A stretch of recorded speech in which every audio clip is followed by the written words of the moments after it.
शिवाजी महाराजांची कीर्ती. छत्रपती शिवाजी महाराजांचा जन्म, त्यांचं बालपण, त्यांनी 16व्या वर्षीच तोरणा किल्ला जिंकून आपलं स्वराज्य स्थापन करण्याचं स्वप्न साकार केलं होतं. मित्रमंडळी सवंगडे सोबत त्यांनी रायरेश्वराच्या किल्ल्यावरती शपथ घेऊन महाराष्ट्रासाठी मराठा साम्राज्य स्थापन करण्याचं प्रथम त्यांनी स्वप्न पाहिलं. आज आपण सर्वजण इथं गुण्यागोविंदाने राहतोय. सर्व जातीपातीचे, सर्व मुलं, तसेच समाजातील सर्व जातीपातीतील सर्वजण एकत्र राहतोय. हे सर्व कशामुळे शक्य झालं आहे तर छत्रपती शिवाजी महाराजांमुळे.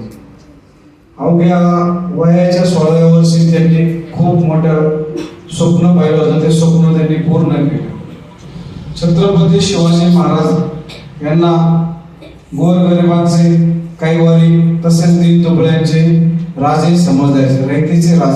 रयतेचे राजे म्हणजे सर्वसामान्यांना मदत करणे, गोरगरिबांचे होणारे अन्याय, या अन्यायाविरुद्ध लढणे. त्यांना आपल्याच महाराष्ट्रामधील अनेक गद्दारांनी फसून कारस्थाने करून त्यांच्या विरुद्ध शत्रूंसोबत मिळून लढाई केल्या, पण त्यांनी गनिमा कावा करून त्यांचा हल्ला परतवला. तुम्ही आता इयत्ता 4थी मध्ये कोण विद्यार्थी शिकत असाल त्यांना माहिती आहे, पूर्ण आपला पाठ्यपुस्तक हा छत्रपती शिवाजी महाराजांवरती. आजकालच्या पिढीमध्ये सर्वांनी छत्रपती शिवाजी महाराज यांच्याकडे पाहून त्यांचा आदर्श घेऊन जीवनामध्ये जगायचं असते.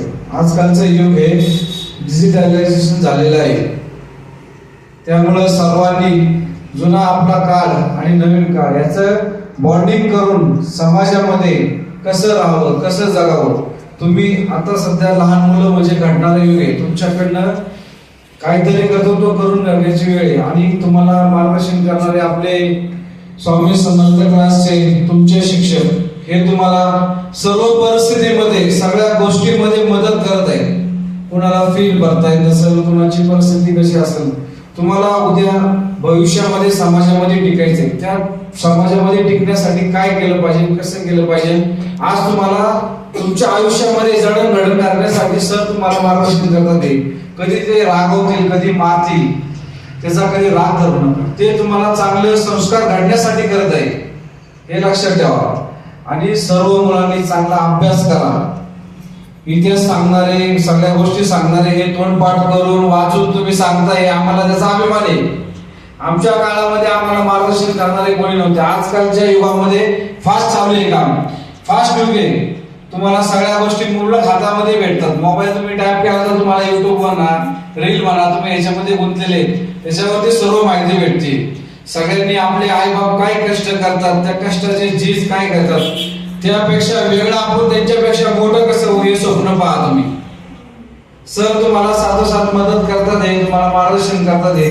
समाजामध्ये एक आदर्श विद्यार्थी, आदर्श युवक, आदर्श पुत्र, आदर्श पती, आदर्श पत्नी समाजामध्ये चांगले तुम्ही घडा. संस्कार कधीही वाया जात नाही, हे लक्षात ठेवा. तुमचं बालपण आता हे सध्या कच्च्या मातीसारखं आहे. त्या मातीला एखाद्या वस्तूचं रूप देण्याचं काम हे सर करत आहे. तुम्ही सरांचं मार्गदर्शन घ्या, सरांच्या मार्गदर्शनाखाली शिका आणि तुमच्या पंखाला चांगलं बळ येऊन द्या, चांगली भरारी घ्या. देशाच्या हितासाठी, आपल्या महाराष्ट्र राज्याच्या विकासासाठी सगळ्यांनी चांगली प्रेरणा घ्या आणि त्यातनं काहीतरी नवनिर्माण करा. आजकालची पिढी ही तुमच्या हातात आहे. तुम्ही आता पुढे शिकत जाणार आहे. तुम्हाला जसं जसं आकार येईल तसं तुम्ही मोठ्या वेगवेगळ्या विचारांमध्ये जाणार आहे. आता फास्ट युगामध्ये जुने विचार प्रवेश जाऊ नका. आपल्या आई वडिलांचा सन्मान करा, मोठ्या लोकांचा आदर्श ठेवा, कुणाला उलट बोलू नका. हे छोटे छोटे गोष्टी आहेत. तुम्ही तुमचे संस्कार कधीच वाया जाऊ देऊ नका. भविष्यामध्ये तुमच्याकडे पैसा असेल नसेल, पण तुमचे संस्कार हे 4 चौघामध्ये गेल्यानंतर तुम्हाला म्हटलं पाहिजे हा मुलगा किंवा मुलगी हे गुणी आहेत. तुमचे संस्कार हे तुमच्या शेवट मरणापर्यंत तुमची शिदोरी, हे लक्षात ठेवा. आता मी एवढं काय तुम्हाला सांगायला हे ज्ञानी नाहीये, तर थोडे माझे जे आयुष्यामध्ये बदल घडत गेले किंवा काय घडत गेले, अभ्यासाची नाळ कधी तोडून देऊ नका. समाजामध्ये तुम्हाला चांगला रुतबा पाहिजे असेल, मस्त गाडीत फिरायचं असेल, आयफोन घेऊन फिरायचं असेल, शिका. जेवढं एक मन लावून शिकसाल हेच तुम्हाला पुढे जाऊन पैसा कमवायला उपयोगी येणार आहे. आपले संस्कार हे कधीच विसरू नका, हे लक्षात ठेवा आणि मोठ्या थोरांचा सन्मान करा. आणि राजा छत्रपती शिवाजी महाराजांचे आदर्श, आई जिजाऊंचे संस्कार आणि शंभू राजांचे हिंदू धर्माप्रती प्रेम हे कधीच विसरू नका. मी एवढंच बोलतो थांबतो. जय भवानी, छत्रपती शिवाजी महाराज की जय.